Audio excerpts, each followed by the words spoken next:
अभी हम लोग एकाधिकार के बाजार में कुल आगम, औसत आगम और सीमांत आगम के बीच संबंधों को समझने का प्रयास करेंगे। इससे जो प्रश्न बन सकता है उसको ध्यान से सुनिएगा। प्रश्न रह सकता है कि एकाधिकार के बाजार में कुल आगम, औसत आगम और सीमांत आगम के बीच में संबंध बताइए। या प्रश्न रह सकता है कि एकाधिकार के बाजार में कुल आगम, औसत आगम और सीमांत आगम वक्र की आकृति कैसा होता है। इस प्रश्न से जो ऑब्जेक्टिव प्रश्न भी बन सकता है उस पर भी हम लोग फोकस करेंगे, उसको भी ध्यान से समझने का प्रयास करेंगे। हम लोग कई बार पहले भी चर्चा के क्रम में ये बातें कर चुके हैं कि ऑब्जेक्टिव सही करने के लिए अगर विषय वस्तु की एक अच्छी समझ हो, एक अच्छी जानकारी हो, तो ऑब्जेक्टिव बनाना बहुत सरल हो जाता है। और अभी जितने भी प्रतियोगी परीक्षाएं हैं, सभी प्रतियोगी परीक्षाओं में प्रश्नों का स्वरूप ऑब्जेक्टिव ही रहता है। इसलिए हम लोगों को अपने स्टडी को एकदम कॉम्पिटिटिव एग्जाम के अकॉर्डिंग ऑब्जेक्टिव प्रश्नों पर भी अपनी निगाहें बना के रखना है। चलिए हम लोग अपने चर्चा के क्रम को आगे बढ़ाते हैं। हम लोगों को समझना है एकाधिकार के बाजार में कुल आगम, औसत आगम और सीमांत आगम में संबंध। इसे समझने के पहले थोड़ा सा चर्चा हम लोग एकाधिकार पर कर लें। हम लोग एकाधिकार के बाजार के बारे में जानते हैं कि एकाधिकार का बाजार की एक ऐसी संरचना है, बाजार का एक ऐसा स्ट्रक्चर है जिसमें एक अकेला विक्रेता होता है। इस बाजार में प्रतिस्थापक वस्तु या स्थानापन्न वस्तु नहीं होता है। एकाधिकार के बाजार को अगर एक लाइन में परिभाषित करना हो तो हम लोग कह सकते हैं कि एकाधिकारी अकेला विक्रेता होता है। और एकाधिकारी जिस वस्तु का उत्पादन करता है, जिस वस्तु का विक्रय करता है, उस वस्तु का प्रतिस्थापक वस्तु बाजार में उपलब्ध नहीं रहता है। एकाधिकार के बारे में हम लोग ये भी जानते हैं कि ये अकेला विक्रेता होने के कारण ये कीमत स्वीकारक नहीं होता है, बल्कि ये कीमत निर्धारक होता है। जब कोई भी बाजार में कोई अकेला विक्रेता होगा तो वह कीमत निर्धारक होने के कारण ग्राहकों का शोषण कर सकता है। तो एकाधिकार के संदर्भ में एक बहुत महत्वपूर्ण बात, एक अति महत्वपूर्ण बिंदु ये भी है कि यह एक ऐसा बाजार है जिसमें फर्म और उद्योग एक ही होते हैं। हम लोग पूर्ण प्रतियोगिता के बाजार में ये चर्चा किए थे कि फर्म उद्योग की एक छोटी इकाई है, लेकिन एकाधिकार के बाजार में फर्म और उद्योग में अंतर नहीं होता है, क्योंकि एकाधिकार में कोई नई फर्म, कोई नया विक्रेता उद्योग में प्रवेश नहीं कर सकता है। हम लोगों का प्रश्न है कि एकाधिकार के बाजार में TR, AR और MR की आकृति कैसा होता है या तीनों में संबंध कैसा होता है। हम लोग एकाधिकारी के बारे में ये जानते हैं कि एकाधिकारी फर्म कीमत निर्धारक होता है। ये कीमत निर्धारक है, कीमत स्वीकारक नहीं है। लेकिन एक बात हम लोगों को समझ लेना है कि एकाधिकारी कीमत और पूर्ति दोनों पर एक साथ नियंत्रण नहीं रख सकता है। एकाधिकारी या तो कीमत पर नियंत्रण कर पाएगा या तो पूर्ति पर नियंत्रण कर पाएगा। इसका ये मतलब है कि यदि कोई एकाधिकारी फर्म बहुत अधिक वस्तु को बेचना चाहता है तो अधिक विक्रय करने के लिए उसे कीमतों को घटाना पड़ेगा। मतलब यदि ज्यादा बेचना चाहे तो कीमत कम करना होगा। यदि कीमत अधिक वह रखना चाहेगा तो पूर्ति कम करना होगा। मतलब एकाधिकारी कीमत और पूर्ति दोनों में एक साथ नियंत्रण नहीं कर सकता है। एकाधिकार के बाजार में मांग वक्र की ढाल ऋणात्मक होता है। एकाधिकार का जो बाजार है उसमें मांग वक्र की ढाल कैसा होगा? तो ऋणात्मक होगा। एक देखिए, हम लोग बोर्ड में भी पहले से लिख के रखे हैं कि एकाधिकार का जो बाजार है उसमें AR और MR वक्र बाएं से दाएं नीचे की ओर गिरता हुआ होता है। देखिए, कई बार परीक्षा में प्रश्न आसान होता है, बहुत सरल होता है।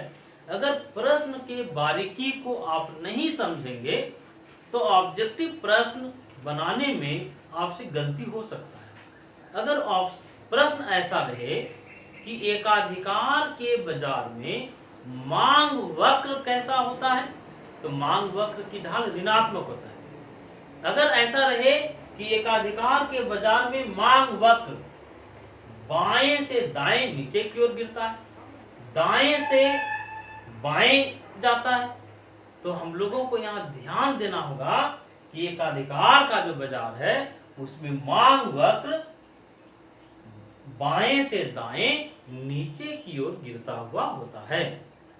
चलिए, हम लोग डायग्राम के माध्यम से एकाधिकार के बाजार में AR और MR की आकृति को समझने का प्रयास करें। हम लोग अभी चर्चा किए कि एकाधिकार के बाजार में मांग वक्र की ढाल कैसा होगा? तो ऋणात्मक होगा,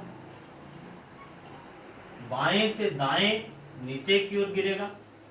हम लोग ये भी जानते हैं कि जो एकाधिकार का बाजार है या वह कोई भी बाजार हो उसमें मांग वक्र किस वक्र को कहते हैं? तो AR वक्र को कहते हैं। हम लोग देखें, AR वक्र ही मांग वक्र होता है। एकाधिकार के बाजार में AR वक्र AR भी घटता है, लेकिन MR के घटने की दर AR से अधिक होती है। मतलब एकाधिकार का जो बाजार होगा उस एकाधिकार के बाजार में AR ग्रेटर देन MR होता है। यहाँ प्रश्न है कि एकाधिकार के बाजार में मांग वक्र की ढाल ऋणात्मक क्यों होता है? हम लोग चर्चा किए कि एकाधिकार के बाजार में एकाधिकारी कीमत और पूर्ति दोनों पर नियंत्रण एक साथ नहीं कर सकता है। या तो एकाधिकारी पूर्ति पर नियंत्रण करेगा या तो एकाधिकारी कीमत पर नियंत्रण करेगा। दोनों पर एक साथ नियंत्रण नहीं कर सकता है। अधिक बेचने के लिए उसे अपने कीमतों को कम करना होगा। यही कारण है कि एकाधिकार के बाजार में जो मांग वक्र होता है उसकी ढाल ऋणात्मक होती है।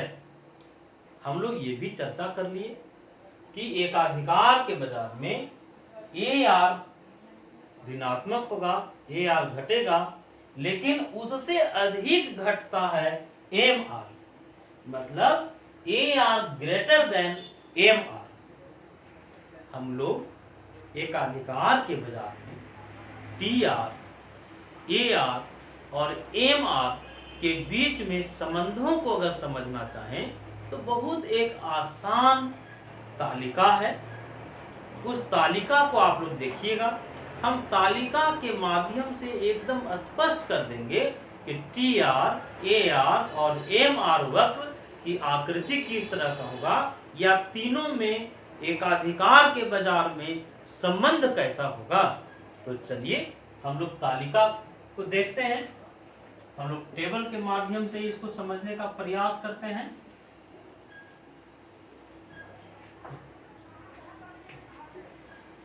बेची गई वस्तु की मात्रा, बेची गई मात्रा दिया हुआ है, बेची गई वस्तु की मात्रा है, जिसको हम लोग क्यू भी कह सकते हैं। और टी आर अगर दिया हुआ है, जैसे बेची गई वस्तु की मात्रा है 1 2 3 4 5 6, टी आर दिया हुआ हो 4 7 9 10 10 9, अगर ऐसा दिया हुआ हो तो क्या हम लोग ए आर आसानी से नहीं निकाल सकते हैं? हम लोग एम आर नहीं निकाल सकते हैं? कैसे निकालेंगे देखिएगा। ए आर निकालने का तरीका क्या है? तो ए आर निकालने का तरीका है टी आर बाई क्यू। निकालिए 4/1 कितना हो जाएगा? 4। 7/2 तो 3.5। 9/3 तो 3 हो जाएगा। यहाँ 10/4 अगर करेंगे तो 2.5 हो जाएगा। 10/5 करेंगे तो 2 हो जाएगा। 9/6 करेंगे तो 1.5 हो जाएगा। अब एम आर कैसे निकालते हैं? तो एम आर निकालने का फार्मूला है T R N minus T R N minus 1, ये फार्मूला है। शुरू में 4 आप लिख लीजिए, 7 में 4 घटा दीजिए तो 3, 9 में 7 घटाइए तो 2, 10 में 9 घटाइए 1, 10 में 10 घटाएंगे तो 0 और 9 में 10 घटाएंगे तो -1। इस तालिका को अगर आप देख लें तो एकाधिकार के बाजार में टी आर, ए आर और एम आर में जो रिलेशन है वो बहुत आसानी से क्लियर हो जाएगा। यहाँ आप देखिए कि जब हम लोग यहाँ जो टी आर, ए आर और एम आर में संबंधों को पहले ध्यान से देखिएगा कि जब तक एम आर पॉजिटिव है, एम आर के धनात्मक रहने तक टी आर बढ़ रहा है। हम लोग पहला संबंध देखे कि जब तक, पहला संबंध को देखिएगा कि जब तक एम आर पॉजिटिव रहता है तो क्या होगा? वैसी स्थिति में टी आर बढ़ता है। हम लोग पहला संबंध देख लिए कि जब तक एम आर धनात्मक रहेगा टी आर में वृद्धि होगा। एम आर पॉजिटिव है तो टी आर बढ़ रहा है।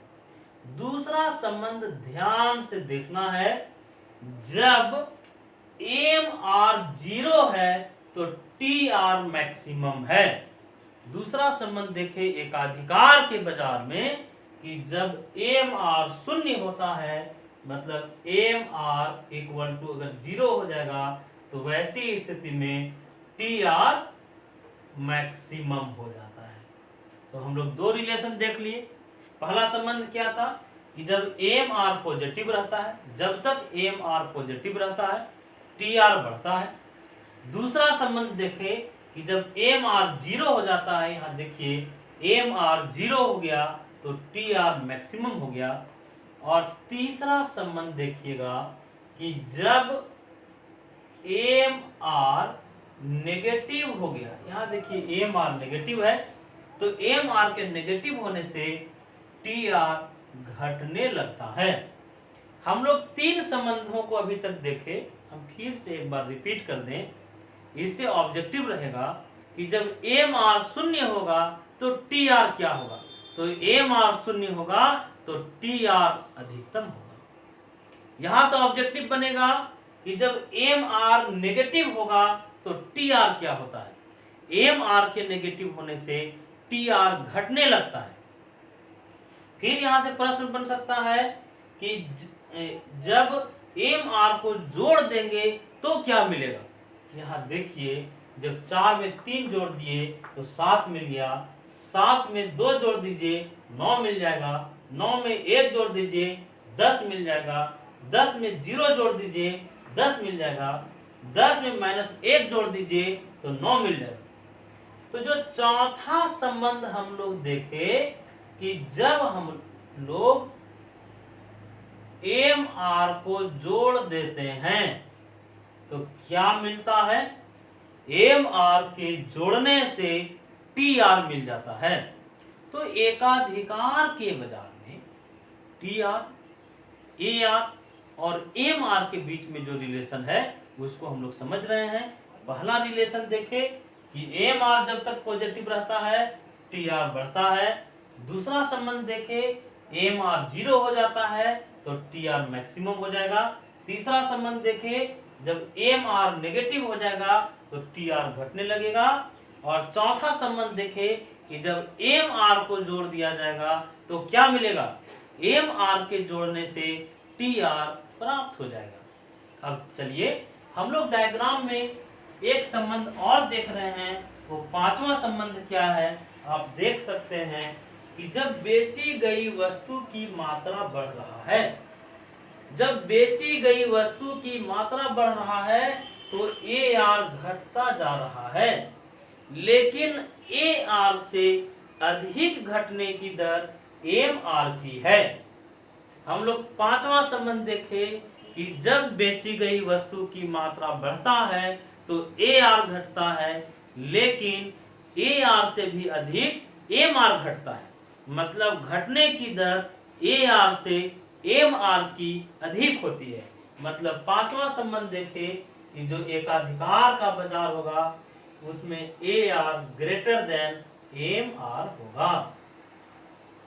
हम लोग अपने चर्चा के क्रम को ऑब्जेक्टिव नजरिए से हम हमेशा बनाए रखने की कोशिश करते हैं कि ताकि इस टॉपिक से प्रश्न चाहे जैसा हो, सब्जेक्टिव क्वेश्चन हो, ऑब्जेक्टिव क्वेश्चन हो, चाहे प्रश्न का स्ट्रक्चर जैसा भी हो, अगर आप हमारे वीडियो क्लास को पूरा देख लेते हैं तो आपके हर तरह के प्रश्नों का जवाब आपको मिल जाता है। अब चलिए हम लोग डायग्राम के माध्यम से इन संबंधों को समझने का प्रयास करें। टी आर, ए आर और एम आर में जो संबंध हम लोग देख चुके हैं उन्हीं संबंधों को हम लोग एक डायग्राम के माध्यम से भी देखेंगे। हम लोग पहले भी चर्चा किए हैं कि डायग्राम अर्थशास्त्र को सरल बनाता है।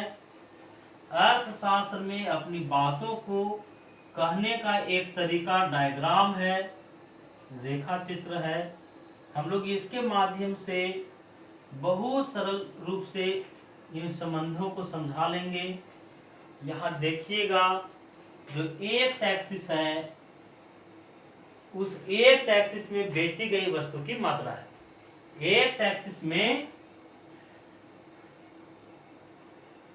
बेची गई वस्तु की मात्रा दर्शाए हैं और वाई एक्सिस में आगम रेवेन्यू को दर्शाया गया है।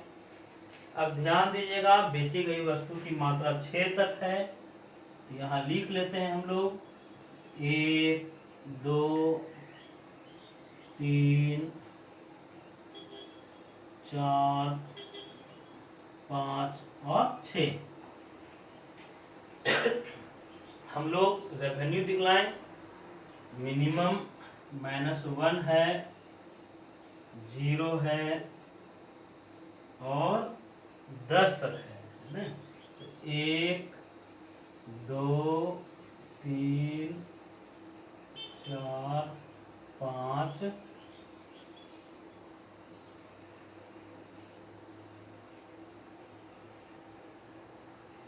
6, 7, 8, 9,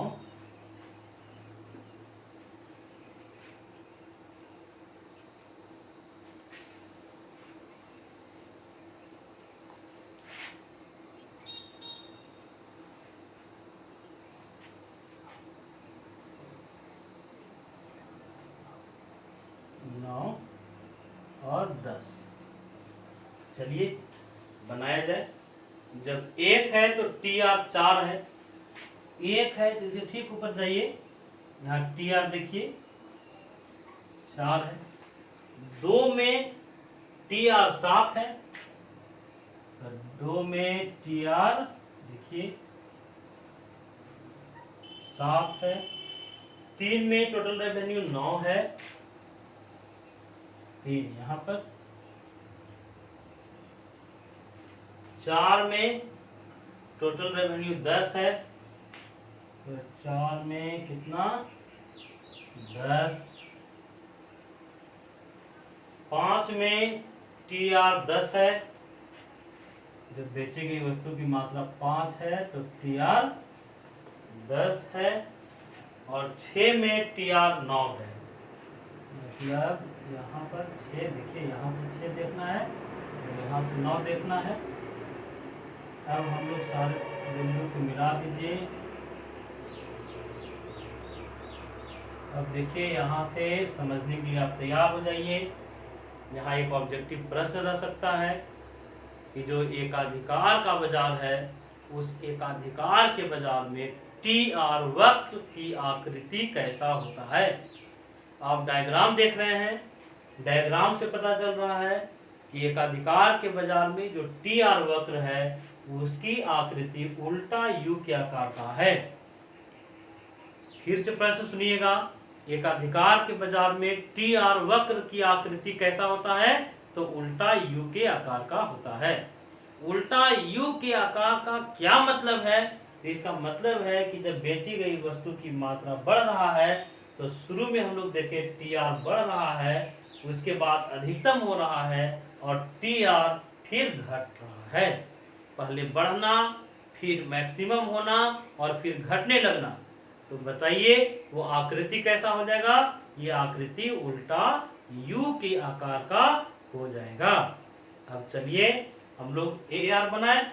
1 है तो AR है 4, उत्पादन की इकाई 1 तो AR 4। 2 में है 3.5, तो 3.5 इसके बीच में होगा,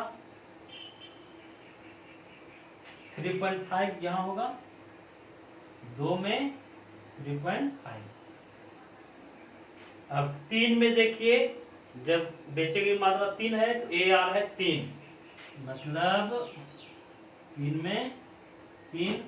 4 में देखिए, जब 4 है तो 2.5 इसके बीच में होगा, 2.5 बना लिए।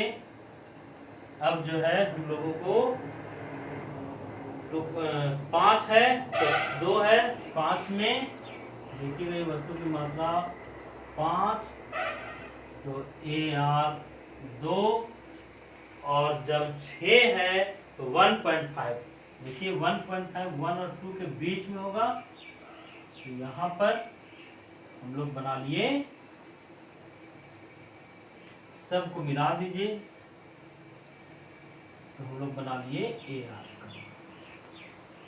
जिसका ढाल नेगेटिव है। अब MR बनाइए। 1 है तो MR 4, 2 में 3, 2 में 3, 3 में 2 है तो 3 में यहाँ पर 2, उसके बाद आप देखिए 4 है तो MR कितना है 1, यहाँ पर हो जाएगा ये। 5 में बताइए, जब 5 है बेची गई वस्तु की मात्रा तो MR 0 है, मतलब यहाँ, और जब 6 है तो -1 है। तो इस तरह से हम लोग MR बना लिए, ये MR वक्र है। आप ध्यान दीजिएगा, इसको आप मिला भी सकते हैं। इससे क्या पता चल रहा है कि जब MR 0 है तो TR मैक्सिमम है। अब हम लोग संबंधों को देख चुके हैं, लेकिन एक बार हम फिर से दोहरा दें। जो बात हम लोगों को तालिका से पता चला था वही डायग्राम के माध्यम से पता चल रहा है। डायग्राम से क्या पता चल रहा है कि जब बेची गई वस्तु की मात्रा बढ़ता है तो TR बढ़ रहा है, अधिकतम हो रहा है और TR घट भी रहा है। हम लोग देखें कि AR की ढाल ऋणात्मक है, नेगेटिव स्लोप का है ये। AR से अधिक MR घट रहा है। हम लोग ये भी देखें कि जब तक, अब ध्यान सुनिएगा संबंधों को। पहला संबंध देखें कि जब तक MR धनात्मक है TR बढ़ रहा है। देखिए यहाँ तक आप देख सकते हैं कि टी आर बढ़ रहा है। फिर हम लोग समझे कि जब एम आर 0 है तो टी आर अधिकतम है। ये संबंध भी हम लोग देख लिए। तीसरा संबंध देखे कि एम आर जब नेगेटिव हो गया है तो टी आर घट रहा है। और चौथे संबंध को भी हम लोग समझे थे कि जब एम आर को हम लोग जोड़ देंगे तो टी आर मिल जाएगा। मतलब टी आर क्या है, तो T R equal to sigma M R. और पांचवा संबंध ये देखे थे कि जो एकाधिकार का बाजार होता है उसमें ए आर और एम आर दोनों ही घटते हैं। बेची गई वस्तु की मात्रा जब बढ़ाया जाएगा तो ए आर भी घटेगा और एम आर भी घटेगा, लेकिन ए आर के तुलना में एम आर में जो घटने की दर है वो अधिक होगा। मतलब ए आर ग्रेटर देन होगा एम आर। तो हम लोग आज अपनी चर्चा के क्रम में एकाधिकार के बाजार में टी आर, ए आर और एम आर को समझने का प्रयास किए। इससे जो ऑब्जेक्टिव प्रश्न बन सकते थे उन प्रश्नों को भी देखे।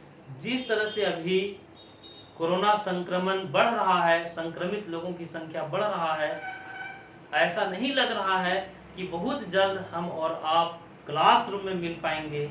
अभी हम लोगों को अपनी पढ़ाई के क्रम को बढ़ाने का यही एक तरीका है। हम लोग इसी तरीके से अपने पढ़ाई के क्रम को आगे बढ़ाएं। आप नियमित रूप से नोट्स बनाएं। आप जैसे रोज टेस्ट दे रहे हैं, टेस्ट में आप शामिल होते रहें। धन्यवाद।